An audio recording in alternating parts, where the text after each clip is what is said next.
బిస్మిల్లాహిర్రహ్మానిర్రహీం. అనంత కరుణామయుడు అపార కృపాశీలుడు అయిన అల్లాహ్ పేరుతో ప్రారంభిస్తున్నాను. ఐ డ్రీమ్ ప్రేక్షక మహాశయులందరికీ పవిత్ర రంజాన్ మాసపు శుభాకాంక్షలు తెలియజేస్తూ ఈరోజు ఈ రంజాన్ సందేశంలో ఆరాధన అంటే ఏమిటి అనే విషయాన్ని తెలుసుకునే ప్రయత్నం చేద్దాం. దివ్య ఖురాన్ గ్రంథంలో సృష్టికర్త అయినటువంటి దైవం అంటున్నాడు, వమా ఖలక్తుల్ జిన్న వల్ ఇన్సా ఇల్లా లియాబుదూన్. మేము మానవులను పోలిన జిన్నులను కేవలం మా దాస్యం కొరకు, అంటే మా ఆరాధన కొరకు మాత్రమే పుట్టించాము అని తెలియజేశాడు. అయితే చాలామంది ఆరాధన అనేటువంటి పదం అరబిక్లో ఇబాదత్ అనే పదంతో అనువాదం చేయబడింది.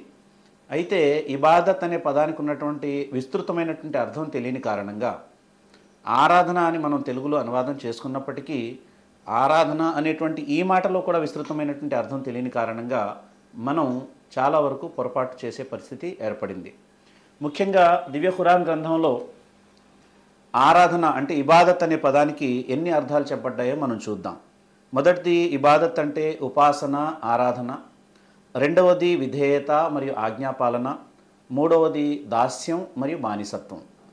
ఇక్కడ చాలా స్పష్టంగా మూడు అర్థాలు, విస్తృతమైన అర్థాలు చెప్పబడ్డాయి. కానీ ఇబాదత్, ఆరాధన అంటే మనం తీసుకున్నటువంటి అర్థాలు ఏమిటంటే నమాజ్ ఆచరించడం, ఉపవాసాలు పాటించడం, కొన్ని సంస్కృతి సాంప్రదాయాల్ని మనం అనుసరించడం, అదేవిధంగా హజ్ యాత్ర చేయడం, అలాగే మన వ్యవహారాల్లో పెండ్లి లేక మరణంలో చేసేటువంటి జనాజా, వీటి విషయాల్లో కొన్ని సాంప్రదాయాల్ని పాటించడం, వీటిని మనం ఆరాధన అని భావించడం జరుగుతుంది. వాస్తవానికి ఆరాధన అంటే ఇస్లామియా కోణంలో దివ్య ఖురాన్ వెలుగులో అర్థం ఏమిటి అంటే, ఒక వ్యక్తి మాతృగర్భంలో పడినప్పటి నుంచి మట్టి గర్భంలో కలిసిపోయే వరకు కూడా దైవ ఆదేశాలకు అనుగుణంగా, దైవ ప్రవక్త ముహమ్మద్ సల్లల్లాహు అలైహి వసల్లం సాంప్రదాయానికి అనుగుణంగా జీవితం గడపడాన్ని ఆరాధన అంటారు. అంతే తప్పించి వ్యక్తిగత జీవితంలో ఇష్టానుసారంగా జీవితం గడుపుతూ, సామూహిక జీవితంలో మంచివాడిగా జీవితం గడుపుతూ, ఆరాధనాలయాల్లో మాత్రం పవిత్రంగా జీవితం గడుపుతూ నేను మంచి డివోటీని, మంచి భక్తుణ్ణి అని చెప్పడానికి అవకాశం ఎంత మాత్రం కూడా లేదు. కనుక ఆరాధన అంటే ఆరాధనలో ఉన్నటువంటి విస్తృతమైనటువంటి అర్థాన్ని మనం తెలుసుకునే ప్రయత్నం చేయాలి.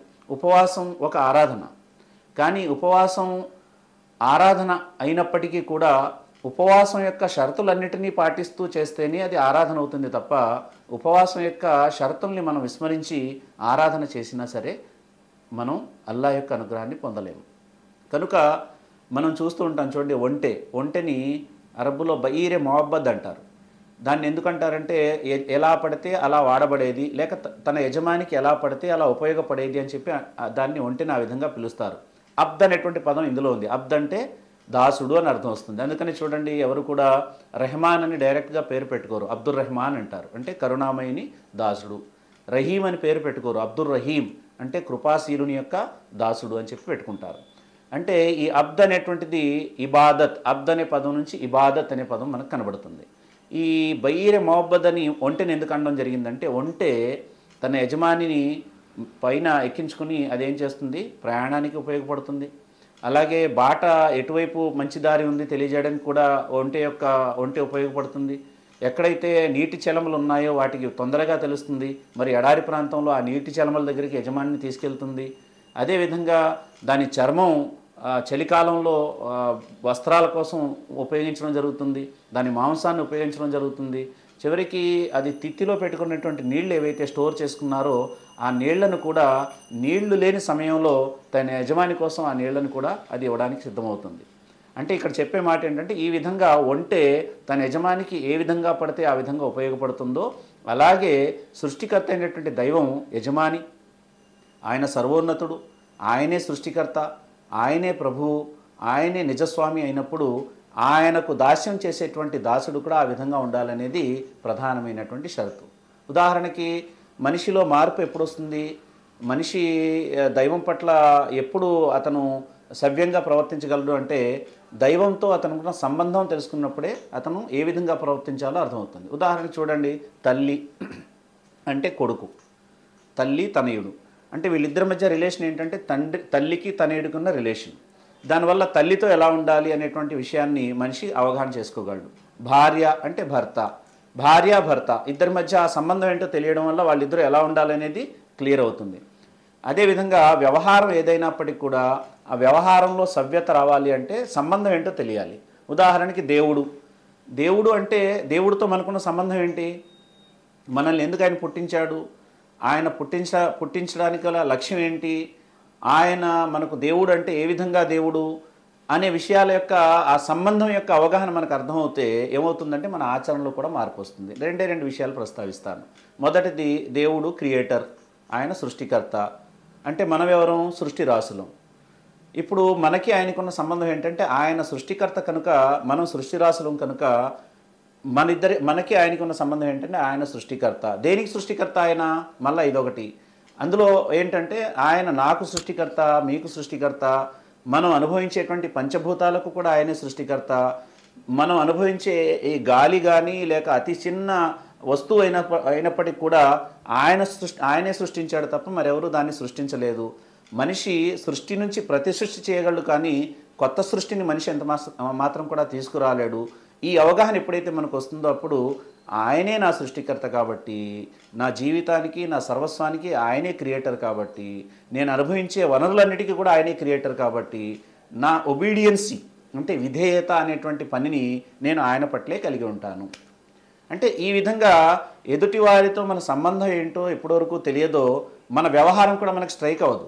కనుక దేవుడు అంటే ఏదో దేవుడు పుట్టించాడట, సృష్టికర్త అంట, ఒకడంట అనే భావన కాదు. ఆయన నాకు సృష్టికర్త, ఈ అన్ని వనరుల్ని ఆయన నాకు కల్పించాడు, ఆయనే నాకు సృష్టికర్త కాబట్టి నా విధేయత అనేది నేను ఆయనకే పాటిస్తాను. ఇది ఆరాధన. ఇస్లాం అంటే కూడా విధేయత అని అర్థం అండి. ముస్లిం అంటే విధేయుడు అని అర్థం అదే అనమాట. అలాగే రెండవది, ఆయన యజమాని. He is a owner of the creation. మొత్తం యూనివర్స్ అన్నిటికీ కూడా ఓనర్. అయితే ఆయన ఓనర్ అయితే దేనికి ఓనరు అంటే ఈ విశ్వంలో ఉన్నటువంటి సూక్ష్మం నుంచి బ్రహ్మాండం వరకు ఉన్న ప్రతిదానికి ఆయనే యజమాని. అంటే నాకు కూడా ఆయనే యజమాని, నేను సంపాదించిన ఆస్తిపాస్తులకు కూడా ఆయనే యజమాని. అంటే నేనెవరిని అన్నప్పుడు అక్కడ క్లారిటీ ఏమొస్తుందంటే ఆయన యజమాని అయినప్పుడు నేను సేవకుడిని, మనందరం సేవకులు. ఇప్పుడు సేవకుడికి స్వేచ్ఛ ఎంతవరకు ఉంటుంది అంటే యజమాని ఏది ఆదేశిస్తే అది చేయాలి. యజమాని ఏది చెప్తే అది చేయడం వల్లే యజమాని యొక్క ప్రసన్నత లభించే అవకాశం ఉంటుంది. ఈ విధంగా దేవుడు యజమాని, నేను సేవకుణ్ణి అనే భావన మనలో వచ్చినప్పుడు ఆయన పట్ల మనం ఒబీడియంట్గా ఉంటూ ఆయన ఆజ్ఞను పాటించే అవకాశం ఉంటుంది. కనుకనే ఇక్కడ ఆరాధన అనేటువంటి పదంలో ఇబాదత్ అనేటువంటి పదాన్ని కేవలం నమాజుల వరకో, ఉపవాసాల వరకో, లేక కొన్ని ఆచార వ్యవహారాల వరకో పరిమితం చేయకుండా ఆరాధన అనేటువంటి విషయాన్ని విస్తృతమైనటువంటి రీతిలో మనం తీసుకోవాలి. మనం వ్యాపారం చేస్తే దైవానికి భయపడుతూ నిజాయితీగా చేయాలి, అది కూడా ఆరాధనే. మనం నగుమోముతో మన సోదరులతో నవ్వుతూ మాట్లాడాం, అది కూడా ఆరాధనే. తల్లిదండ్రుల పట్ల మంచిగా ప్రవర్తించాం, అది కూడా ఆరాధనే. భార్యాపిల్లలతో చక్కగా ప్రవర్తించాం, అది కూడా ఆరాధనే. మన హక్కుల్ని మన బాధ్యతల్ని మనం సక్రమంగా నిర్వర్తించాం, అది కూడా ఆరాధనే. రోడ్డు మీద నడుస్తూ వెళ్తున్నప్పుడు ఎవరికైనా గాయపరిచేటువంటి రాళ్ళు కానీ ముళ్ళు కానీ ఉంటే వాటిని తీసి మీరు పక్కన పాడేశారు, ప్రజలకు బాటసార్లకు ఏ ఆటంకం లేకుండా ప్రవర్తించారు, అది కూడా ఆరాధనే. ఎవరి సమస్యనైనా తీర్చడానికి మంచి సలహా ఇచ్చారు, అది కూడా ఆరాధనే. ఈ విధంగా మన జీవితంలో దైవానికి ఇష్టమైనటువంటి పనులు ఏవైతే ఉన్నాయో ఇవన్నీ కూడా ఆరాధనలోనే వస్తాయి. మరి నమాజ్, రోజా, హజ్, జకాత్ ఎందుకండి రఫీక్ గారు అని మీరు అడగొచ్చు. ఇవన్నీ ఎందుకంటే మనల్ని ఆ విధంగా మార్చడానికి అవి శిక్షణాంశాలు. నమాజ్ చదువుతున్నాం కానీ మన జీవితంలో ఏ ఆచరణలో కూడా మార్పు రాలేదు అంటే ఆ నమాజ్ మనం దాని స్పిరిట్ ప్రకారం చదవడం లేదని అర్థం. ఉపవాసం పాటిస్తున్నాం, మనలో పరివర్తన రాలేదు అంటే ఉపవాసాన్ని దాని స్పిరిట్ ప్రకారంగా, దానికి సంబంధించిన కాన్సెప్ట్ ప్రకారంగా మనం అర్థం చేసుకుని ఉపవాసం పాటించడం లేదని అర్థం. కనుక ఇక్కడ ఈ ఆరాధనలన్నీ కూడా చేయాల్సిన పని ఏంటంటే అల్టిమేట్ లక్ష్యం ఏంటంటే దైవ ధర్మాన్ని దైవదాసుల వరకు చేరవేయడం, దైవధర్మం ప్రకారంగా జీవితం గడిపేలా సమాజాన్ని మేల్కొల్పడం, అలాగే మన జీవితంలో మనం కూడా విప్లవాత్మకమైనటువంటి మార్పుని ఆహ్వానించి ఒక ఆదర్శవంతమైన జీవితంగా మనగలగడమే ఆరాధన. మరి ఉపవాసాల ద్వారా ఆరాధన యొక్క నిజమైనటువంటి కాన్సెప్ట్ని తెలుసుకుని ఆచరించేటువంటి పరిస్థితి మనలో రావాలి. సృష్టికర్త అయిన దైవం మీకు, నాకు, మనందరికీ కూడా ఆరాధన, ఇబాదత్ అంటే ఏంటో తెలుసుకుని దాని ప్రకారంగా ఆచరించే భాగ్యాన్ని కలిగించుగాక. వస్సలాం వాఖిరుద్దావానా అల్హమ్దులిల్లాహి రబ్బిల్ ఆలమీన్.